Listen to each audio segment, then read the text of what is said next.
Assalamu alaikum and welcome to the Ummahpreneur podcast. As usual, my goal is to bring you guys interesting and amazing guests to talk about business, lifestyle, mindset, and entrepreneurship from an Islamic perspective. And today I have with me sister Dewnya Bazzi, who is actually the CEO of ATLAW Group, which is an 8-figure law firm, mashallah. And she's right now also delving into coaching and helping Muslim women and Muslim women entrepreneurs specifically really have the right mindset, the right approach, the right tools to build and scale their businesses successfully. And most importantly, have the right support system to have a network of other Muslim women with them along the way. So, Dunya, it's an absolute pleasure to have you on the podcast. Welcome. Assalamu alaikum. Alaikum assalam. Thank you so much for having me. Yeah, the pleasure is all mine. Can you tell us a little bit about yourself for the listeners who might not be familiar with you? Sure. My name is Dewnya. I'm a lawyer. It's what I do. I'm also an entrepreneur at heart. So we really build our law firm like a business, not just looking at it from the legal perspective, but also looking at it from a business perspective. And honestly, I've had a lot of success, thankfully, to Allah first and foremost, and hard work second.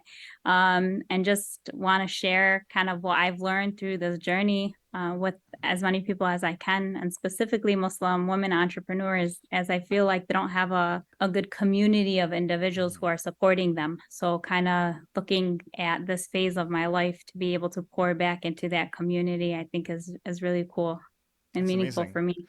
MashaAllah. So let me ask you this. Why pour back into the Muslim community? A lot of people, once they have success, Muslims, once they have success, they just want to kind of, move on to the next thing and kind of continue scaling it up. But you're making a decision where we were even talking before this episode and you said, well, alhamdulillah, I had some great success with my law firm and I now want to see how I can give back to other Muslim entrepreneurs and make them feel that it's possible for them as well to succeed. Why? Why is that desire there within you? I truly didn't want the responsibility. I'm going to be honest with you. For about like 4 or 5 years, I've been thinking about this because I went through so many challenges and was able to overcome them. And I kind of waited for somebody else to create a platform for Muslim women to be able to come to grow together. Mm-hmm. Um, and every time I would see an individual who I would pinpoint as, wow, they're climbing up this ladder or they're super successful within their career, all of a sudden they start slowly losing their value set. Mm-hmm. And I just kept seeing that over and over and over. And I said, like, maybe I have to, I'm going to be honest. Like I didn't really want that responsibility, but now I felt like an overwhelming sense of it over the last year, which is like, I have to do this because now I know truly I can add the value to this community. It's definitely needed. I did a podcast maybe over 3 months ago. I was just kind of talking from the heart about the hijab and how it opened up so many doors for me and how I hate that people look at it as a barrier instead of looking at it as like an opportunity, like to grow within your faith and your professional career and all of it. And the feedback that I got was I did not expect it.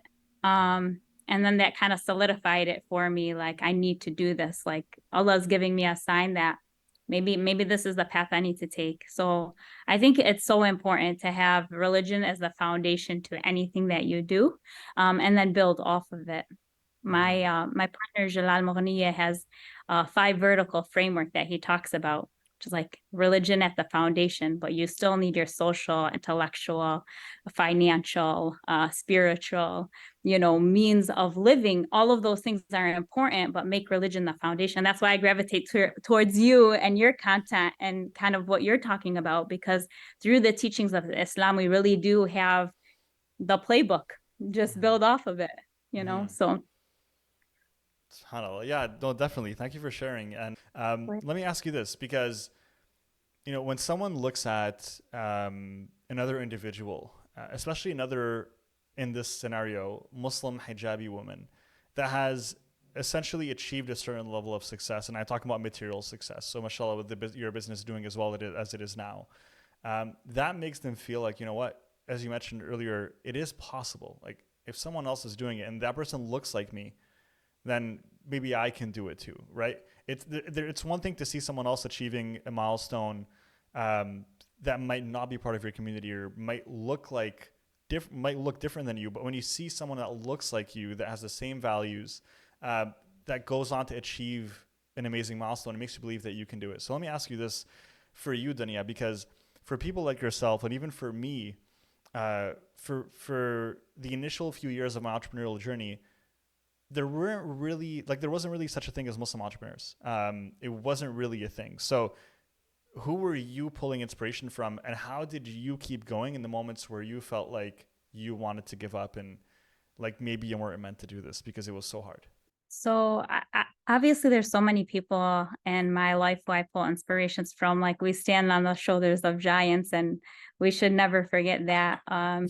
My grandfather actually passed away 8 years to the date today, and he was one of the first people in my life that instilled in me the importance of like education.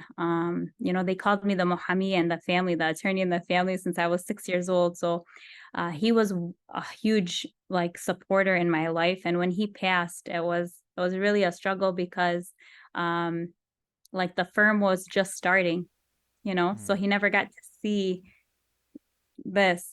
And I know he would be so proud. But actually, a couple years ago, I would say 2 years ago, I found a group, a mastermind that I'm currently in. It's not a Muslim group, okay? Russell Brunson is probably one of the best digital marketers in the world. Mm-hmm. I'm in his mastermind, and I went to Funnel Hacking Live, which is kind of like his big summit. And what I noticed is every single speaker on the stage talked about my calling, the awakening, their religious framework, although it wasn't Islam, but their religious framework was at the forefront of everything they did. And these are people who I generally gravitated towards, just kind of like in their teachings, what they're teaching you about business, but like how they approach things. Um, there's a lot of people that we look at online and say, oh, this person reached this level of success and whatnot. But seeing like, I think there were like 30 combined speakers, each one of them having religion at the foundation of what they were talking about. I looked and I said, why don't we have more of this from like Muslims? Mm-hmm. Why do we shy away from it? And I think it's because there was like, I don't know, I think there was like this culture of put it on the back burner, like be professional, make it in your career, do all of these things, assimilate whatever that culture was that was kind of embedded. And it was like keep religion in the background, be be a Muslim, or but keep in the background, instead of bringing it at the forefront. And when I saw that, I have goosebumps thinking about it right now because I just was like, we need more of this. Well, like we need more of this. Why can they do it and we can't? We can. I think we're our own worst enemies, to be honest. So then that's why I was like, we need to start establishing this as something that is it's right. It's good to do, not I'm gonna do it in spite of or whatnot. So kind of changing that mindset mentality, I think. So Mm-hmm. Mindset is a really important part about success in business, and I'm sure you know this more than I do, given like the many years that you've spent building your law firm. So let me ask you this: for Muslim women entrepreneurs, or even Muslim entrepreneurs in general, that are kind of thinking of going down the path, what have you found to be some principles that you've discovered throughout your journey that have been very important to help you get the success that you have today, and potentially, it's funny you mentioned FHL. Quick side note: I was there, and what's interesting is I think I remember seeing you go and getting your award on the stage and being like, really, "Oh, another Muslim! That's awesome!" Yes, I think I do, and it's crazy that we're talking now because I didn't at the time. At the time we didn't talk. I didn't know you, so it's really interesting. Subhanallah, how we're finally connecting now. But I do remember. I think there was yourself, and there was maybe even at least one or two other hijabi sisters who were up on that stage, which was really cool for me to see. And I was like, man, we need FHL, like the halal version. we need the Muslim version, 100%.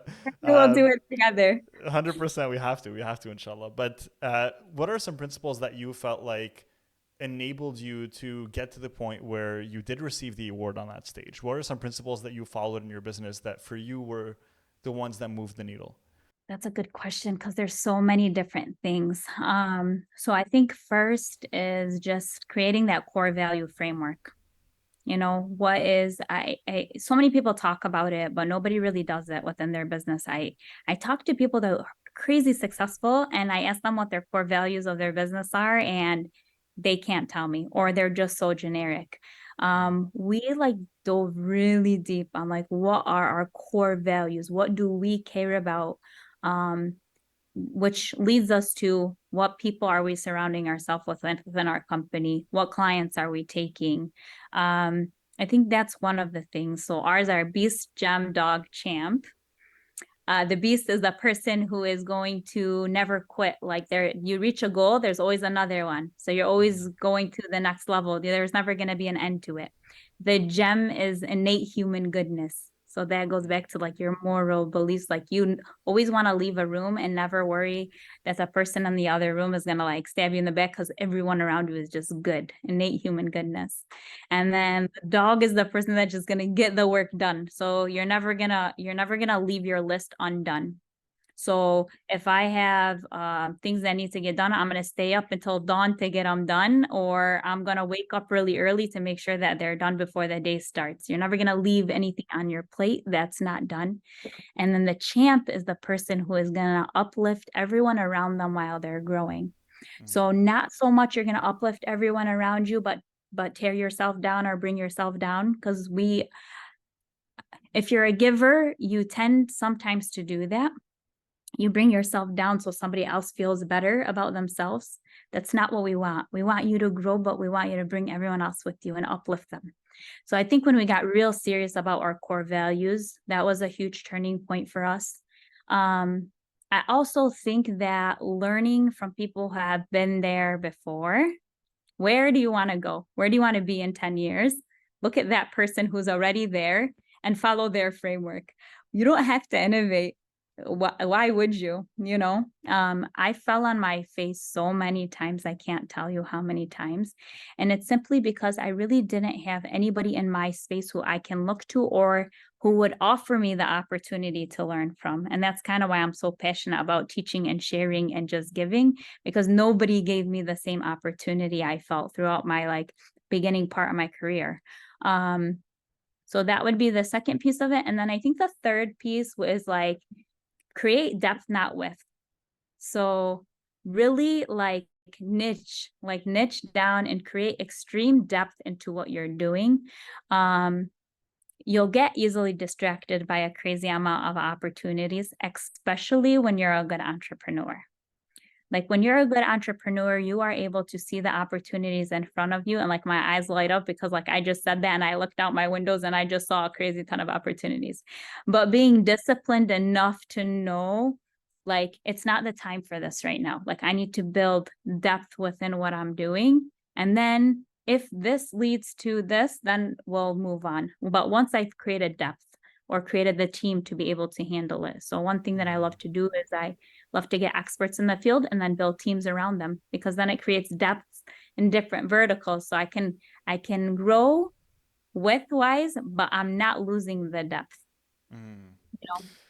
That's a really interesting concept. I want to dive deeper into that. So, the concept of niching down, I think it's one thing that, and you mentioned like entrepreneurs, they've kind of fall prey to this as well, because as you mentioned, like when entrepreneurs are naturally, like we are naturally opportunity seekers, right? Like we are looking for opportunities in every little thing, and we want to discover like what could there be in that opportunity for me. And we're really excited. We're builders. We're excited about building things, and it's much harder to be excited about. There's kind of three phases in business. So there's the initial startup phase where everything is super cool and exciting, and you're kind of coming up with ideas, and it's kind of like that foundational approach. And I personally love it. It's my favorite phase of business. But then there's the phase called doing the work, which is probably 90% of the journey. So like you have 5% is, the fun stuff. It's like actually like thinking about what your business is going to be about and like coming up with a business plan. I personally love that part. But then you have 90%, which is like doing the work, which is like, am I just going to wake up every day and do the things that I want to do and the things that I don't want to do, but I know I have to do in the business, right? And then ultimately at the end, it's kind of like that scaling part, which is like the last 5%. But my question to you is, usually in the initial part, when we're mapping out the business plan, there's no risk in there for falling prey to shiny object syndrome. But then when you're in that kind of, I'm going to call it that tro in the middle, right, where you're just doing the work and it becomes monotone, then you might start to seek excitement by continuing to add, the word that I'm looking for is not random, but continuing to add unknown opportunities, or, new opportunities that, and discover like what this might look like. You want to add, this word that I'm escaping me right now, but something interesting, right? Like you want to add novelty. There you go. Like novelty to the experience. So in that stage, because I've fallen prey to this, like man, my latest stint, like I spent 40K with a development agency, like building out an entire platform that we haven't yet launched, that's just been sitting on a shelf, because I'm like, I need a team to build this, but I don't have the time right now to put the team together and build this thing. So I know that's a very long-winded question that I'm asking you, but ultimately what I'm trying to ask you here is, for you, what has been your strategy to keep your eyes zeroed in on depth? And for you, what does depth even mean? Because it could mean a lot of different things for a lot of different people, right? So I want to know, for you, does that mean that you picked one offer and you just kind of stuck to it all the way to 7-8 figures? Does that mean that you picked one niche and just stuck to it? What does depth mean for you specifically? So depth means a lot of things to me. Yeah. I'll try to explain it in like a really systematic way. But so for example, I'm an attorney, right? I do personal injury. That's my expertise. And I do that because when I was passing the bar exam, I literally just got my results. My brother got into a really bad car accident. And I thought, like, to myself, like, how is this affecting my family? How it's affecting him, like the insurance company, the bureaucracy around all of it. And I said, there's a reason Allah put this event like in my life right at this moment while I'm choosing my career path, essentially. Okay. So I went into personal injury. Now, I have other areas of practice within my company. We do corporate law, we do real estate. I love helping entrepreneurs, but I don't necessarily do that work, right? So we're building teams for that. So if you find the expert and you're able to build a team, they create the depth. Okay. But like in PI itself, there is so much that goes on. You said 90%. I agree with you. It is literally 90% of the journey. My partner once told me, Abadar, he said, if you can't enjoy the journey and all you enjoy is like the reward on the back end, you're literally going to be miserable in your life. So you need to like enjoy every part of the journey, and like argue with kids as well. It's hard in the beginning when they're young, but like if you don't stop to enjoy these moments, they're not going to come back, you know? Um, but within the practice itself, there's so many things you can do. You can build pipelines. I call them pipelines, which are basically like funnels to bring in clients. Mm-hmm. Each pipeline is building something new, but you're building it within your one niche. You're building depth within your core business. So like I love building pipelines. So like I'll build one and then I'll build 5 and then I'll build 7. So I'm constantly building something. On the technology side, I'm constantly building in new automations within the practice to make my clients better served, to make my attorneys better served, and hopefully be able to share that with the world one day once it's like all fulfilled. Because I think one of the biggest problems, and as entrepreneurs, that's what we do, we solve problems, right? Mm-hmm. Within your core business, there are hundreds of problems. Hundreds. You just got to be able to stay focused on your core business and building depth within it to solve those problems. So at the end of the journey, you have like literally resolved everything within that framework of that business, right? So if you look at it like that, like I'm constantly building because I'm like that. You constantly have to be building. You constantly have to be moving. You constantly have to be taking action on something else, right? That's what makes us entrepreneurs, and why we're the 1% crazy in the world is because of this reason. But build within the thing that you're working on, like be purpose driven within building. And if you're very clear on your end goal within your core business, this becomes a lot easier. So a lot of times entrepreneurs don't spend the time getting extremely clear on what their end goal is. If they knew it, then they would be building towards it and make the goal so big that you might not be able to accomplish it in your lifetime. Because if that's the case, you're always going to be building. Yeah, it's never going to stop. And hopefully you get there. But if you don't, hopefully your kids get there or your kids' kids get there, you know? Inshallah. Yeah, I mean, is there really an end goal in entrepreneurship, man? Because I don't know. I mean, for me, I've always thought there was, and then like we're wired to hit milestones, so one after the other. It's just the way we operate.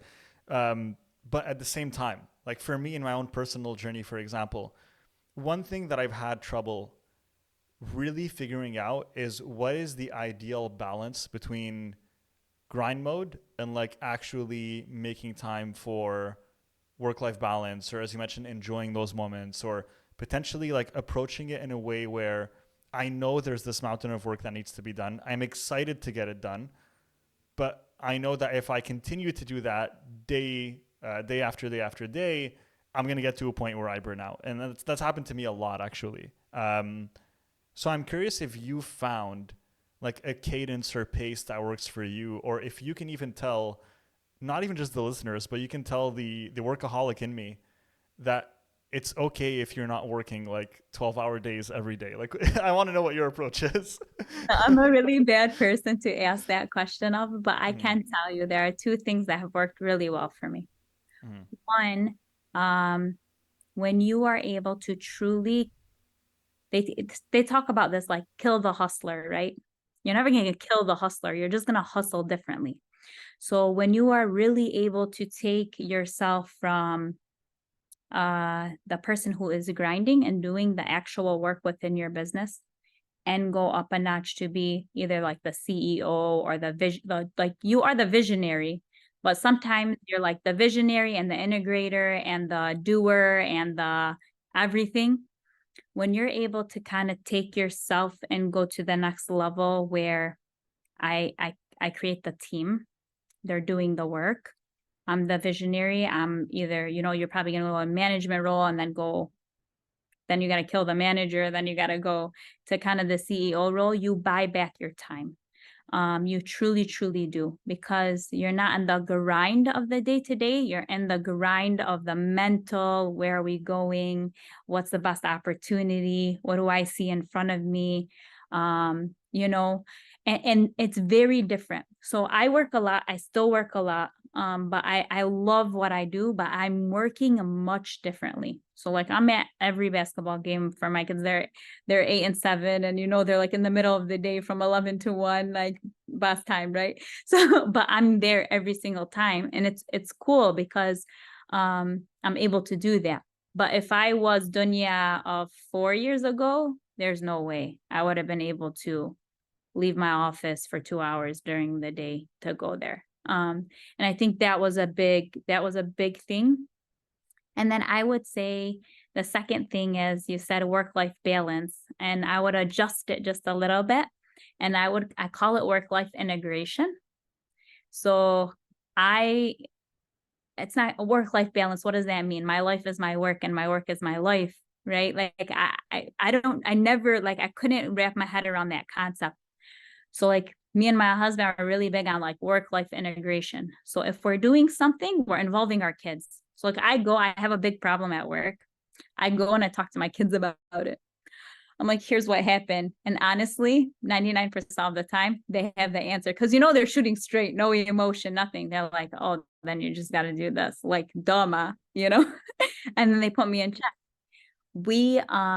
They also have their own company called Live Fun. We love building companies. So like my kids have their own company. It's an event-based company for parents and kids to be able to enjoy and have fun and learn together. Okay. amazing, So mashallah.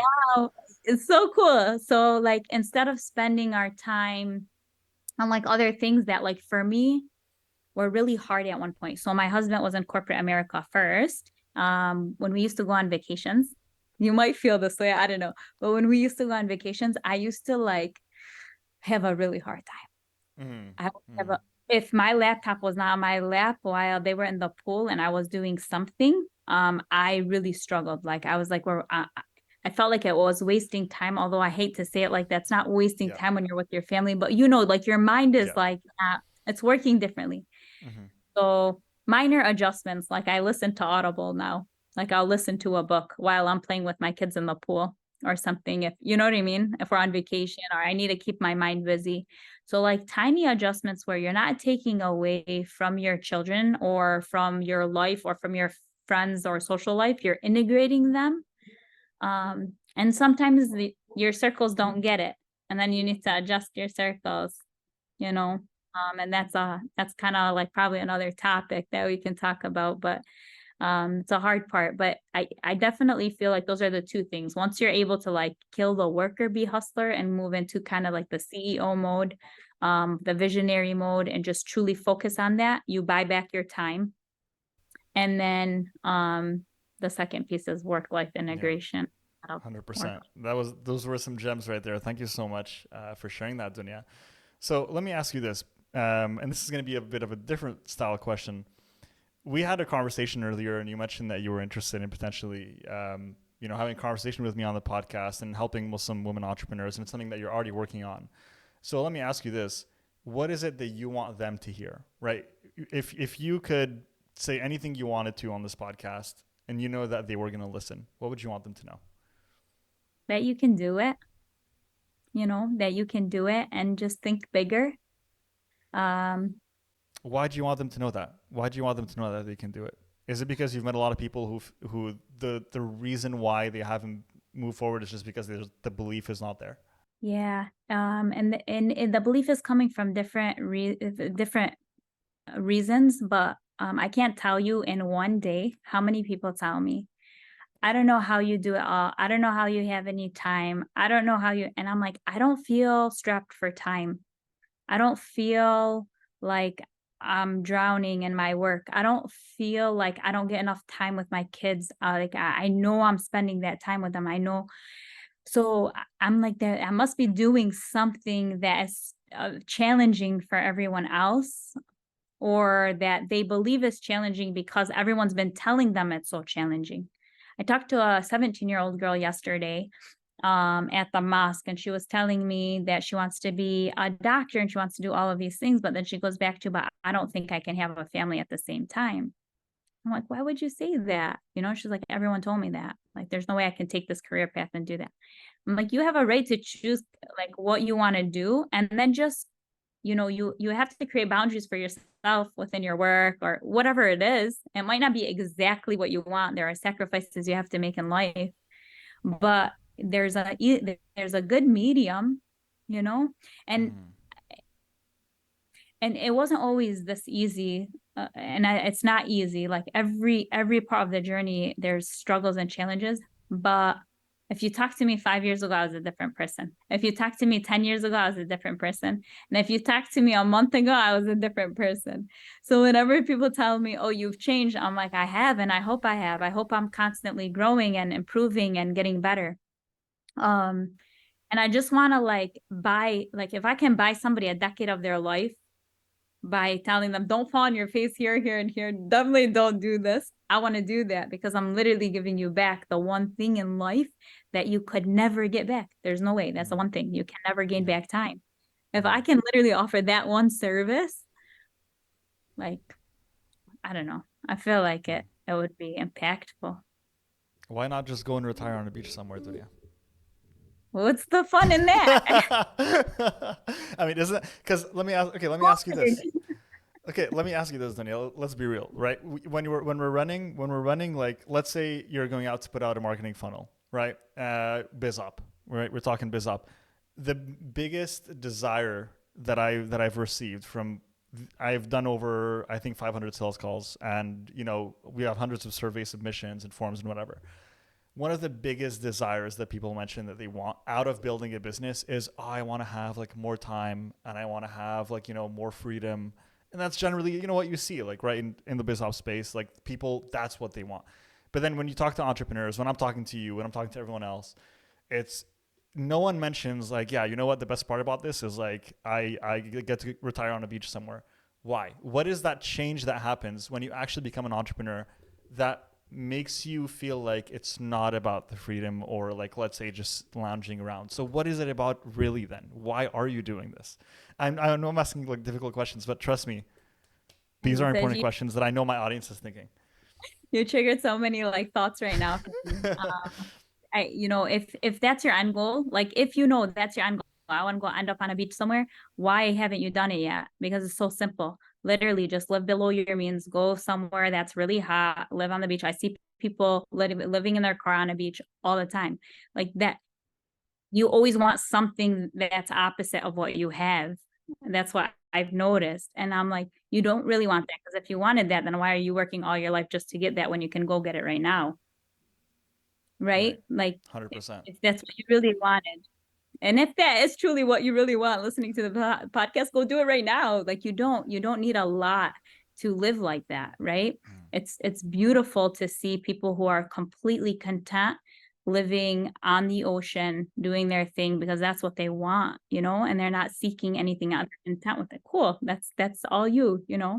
For entrepreneurs, true entrepreneurs, and I think the term entrepreneur has been diluted in value over the last year, 2 years, I think, on especially Mm. like on social. I say, I'm an entrepreneur. I'm gonna go start my own business. I'm gonna be an entrepreneur. But you're not. Yeah, the business space has gone like very cancerous recently. But You're not. Like, yeah. you're not gonna put in the time. You're talking about working 12 hours. I'm talking about working 12 hours. Like, if you're not gonna do that, you're not an entrepreneur. If you're not looking to solve problems and create an impact, you're not an entrepreneur. And there's nothing wrong with not being an entrepreneur, by the way. There is a reason why probably only a small subsection of people should be entrepreneurs. If we were all entrepreneurs, this world would be a little crazy. um 100%. no, but I think for me, um, service, like service is freedom. Um, Everyone serves in a different way. Everyone has a path that they take in a journey that, like, Allah has paved the way for them to serve. For me, this is my service, serving catastrophically injured people in car accidents, and now kind of pivoting that to taking everything that I learned from this and being able to share it with other entrepreneurs, because I think I've reached a certain level where I could add that value in. And then I want value being poured back into me so I can pour it back into my catastrophically injured clients and help serve them. So see kind of how it, like, you have to integrate. You're building, but you're integrating. Um, for me, that's it. Like, how much impact can I make? How much impact can this company make? How much impact can my inner circles make? And I don't even know what that means. Like, I'm gonna be honest, like, I don't even know yet what that means. I know that's my desire, but when am I gonna feel like we did enough? I don't I don't think I will feel it. So that driving force is going to constantly drive me, which is why I will probably never retire. And, Mm. um, I don't know if that answered your question. It did. I appreciate you. I just wanted some insight into how your brain works. So I'm being very invasive in this podcast. So, all right, awesome. Thank you for sharing that. I when you're mentioning that, it's interesting. That last part really stood out to me because I think I relate to that 100%. The last part of like, I don't know what that means, and I don't know like what the end point looks like. And it's interesting. Do you feel like you were always, even growing up, like do you feel like you were always seeking something? Were you always Does it feel like you were always in search of something? Does that make Always, sense? Okay. always. It Do makes you feel like you complete. found it? No, Hmm. It's interesting, isn't it? like Yeah. it's what I think. It's what keeps us up at night. Mm. When they say, "Oh, what keeps you up at night?" Subhanallah. Yeah. Yeah, you know. Subhanallah. It's like this thing that like Allah subhanahu wa ta'ala puts in your heart, and it's hard to explain, you know? Some people say like Ed Milet is famous for always saying like in all of his speeches, he's like, for me, like what drives me is potentially when I pass away, meeting kind of like that other version of myself that actually did pursue, their dreams, that, did everything that, it wanted to do. And essentially that's kind of like the best version. It's like, that's what I could have been, right? Mhm. If I actually like put in the work and push myself. And I think for me, a big part of it is that thought of, is there another version of me out there? Not realistically, but as in, could there be another version of me that is maybe further along, that has accomplished more than what I'm right now accomplishing? And a lot of times in entrepreneurship, I think we end up realizing that the only person we're actually competing with is ourselves, right? It's not really anyone else. It's the thrill of competition, but more importantly, the thrill of competition with yourself and seeing how far you can go. Yeah. And, it's funny that like when you meet people that are like-minded, how it just feels right because like you actually get me, but most of the world doesn't. Mm. Um, I used to play basketball. So I was a basketball player growing up. Played college basketball, high school, like middle school. And I always used to remember saying like, I need to go take 1,000 shots. And then the next day I need to take 1,100 shots. And the next day. And it was just like me by myself on the court, like nobody else. And just that kind of that competitive drive within your own self to be better today than you were yesterday. And not focusing too much on, man, I made all these mistakes. I don't even use that word. I like eliminate it from my vocabulary.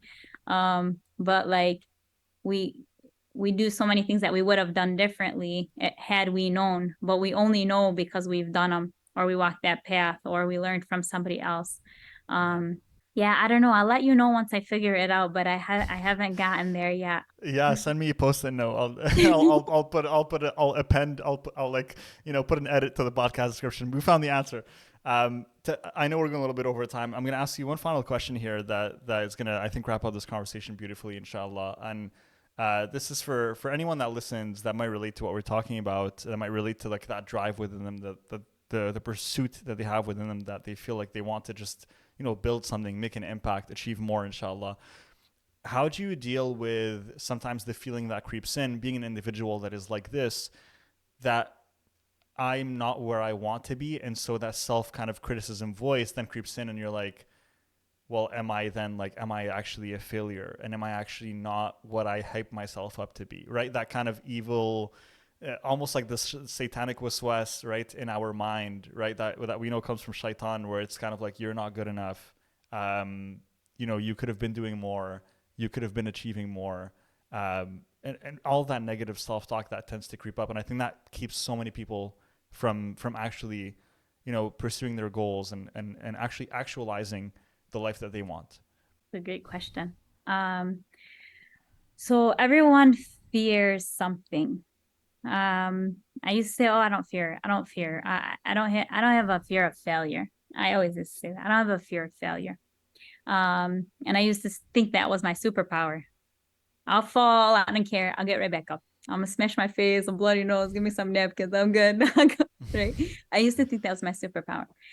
Then I realized I fear failure. Just my definition of failure is different than maybe most people. My definition of failure is not trying, not doing that next thing, not taking that next step, not taking action on something I know I learned or something I know I should have learned. So I think our mind is a very like powerful thing. And that's the only thing, if you can protect one thing, and my husband will argue your body because he's like a health nut, and I'm gonna so the combination, Mm. protect your mind with everything that you have. So I literally brainwash myself sometimes in believing what I want to believe. It could be completely not true. What does that look Right. like? Tell me your. Let's dive into the secret rituals real I've been quick, trying to figure out a framework for it. Let me give you an example that's outside of please. Yeah. completely outside of business or anything. You know how you get married and like you have your in-laws, right? And you might have in the beginning like a spat, like, oh, we're not gonna, this is not gonna work, or I'm just gonna kind of like distance them from my life. You have two options at that point. You distance them from your life, or you brainwash yourself to believe at that moment, like these people are exactly like my parents, exactly like my family. Like when they're saying something, not to take it in a way that's going to be like, rub me the wrong way. I'm going to take it as though they're exactly like the people that I grew up with my whole life. And you do that to yourself, and then whatever's given to you, you're taking it differently, you're ingesting it differently, your mind is reading it differently. So then you see it as value or constructive criticism, not just shots, you know? Right. Yeah. Um, Same thing in business. Like I took so many like hits that people are like, how did you even overcome that? I'm like, Allah just gave me that lesson because he wants me to be better. And the only way for me to be better is to have gone through this experience or to take this hit. Like I wouldn't have learned it otherwise. I don't know. I've been thinking about this. That's so funny that you asked that question. I'm like, there has to be a framework to this because I'll think of it. But it's more like just be mentally strong. Like Mm. tawakkal, tawakkal ala Allah, right? Tawakkul Like, ala 100%. Yeah, definitely. I was hoping you would give me like some secret. Like every morning, I read these like few sentences and I brainwash myself, and then I go in the mirror and I say you're a great person. So you don't do any of that. You don't do the self no, talk. but I don't allow like negativity. I eliminate negativity from my life as much as possible. So I'm a very positive person generally. If I take like all the personality tests, I'm on the positive spectrum. Like, it comes with something. I don't allow negativity in my life. Like a negative energy is so powerful. Like I don't think people understand the power of negative energy, but you have the power to control that negative energy. Do you let it in? My social media like scrolling is literally all positive reinforcement. If there's anything negative on it, it's gone. If there's any triggers, it's gone. Yeah, for So sure. you can control a lot if you allow yourself to. It's not Yeah. it's not it's simple in concept, Mm-hmm. tough in 100%. reality, But but you can. yeah, no, 100%. I mean, it's inputs and outputs. So you garbage in, garbage out, pretty much. So you have to be careful what you're ingesting. Dunya, is there anything that you want to share, inshallah, that I haven't asked you, or any kind of final words you wanna tell the audience, inshallah, as we wrap up this episode? Honestly, like just thank you so much for what you're doing. I don't You are impacting the world in such a positive way. Thank you. I'm so thankful for you to have done this and created this platform, and I'm so excited to see your growth, inshallah. And if Inshallah, thank you. Thank you of very much. course. And if anybody ever needs anything, like I'm completely available. So if anybody wants to reach out to me, Alhamdulillah. Well, I'm here to serve. yeah, what's the best way? I mean, is there anything that you're working on? Anything that you're preparing that we can share with our audience, whether it's like a master class, any type of like webinar, or even just like some type of link that you can share for our audience if they want to get a bit more value from you, inshallah. Sure. So I am offering a Muslim woman entrepreneurship mastermind, which is going to be a year-long program, hopefully building a community of Muslim women who are amazing and powerful and be able to pour into one another. And through that, I'll have like webinars and master classes that are offered through it. I do offer some master classes as well. So if anybody wants to just follow me on Instagram, I always post there what kind of the next offering is going to be. Okay, amazing. So we'll make sure to link your Instagram in the comments. If you're listening, check the episode notes. But if I recall correctly, it's at Dewnya Bazzi. Dewnya is written Dewnya, Bazzi Bazzi. If that's your handle, correct? Beautiful. Okay, so we'll make sure to include that in the episode notes. If you're listening, check out the episode notes and make sure to follow Dunya on Instagram and keep up to date with everything she's doing, mashallah. I can tell you, I was there at FHL. She was up on that stage. She got that Tukama Club Award, so it's someone you want to listen to. I wish I came up to you and said salam at that point. No, me. Yeah, but at least we got to meet right now, alhamdulillah. And of course, if you are watching, check the description on YouTube. You'll have the links there as well. Dunya, thank you so much for joining me. First, sharing so generously your time. I know that time is the most precious resource for all of us as entrepreneurs. So the fact that you chose to spend this hour with me today, I'm super grateful for. So thank you so much, Dunya. And hopefully we'll get to have another conversation soon, inshallah. Thank you, inshallah. All right. Take care. Assalamu alaikum wa rahmatullahi wa barakatuh.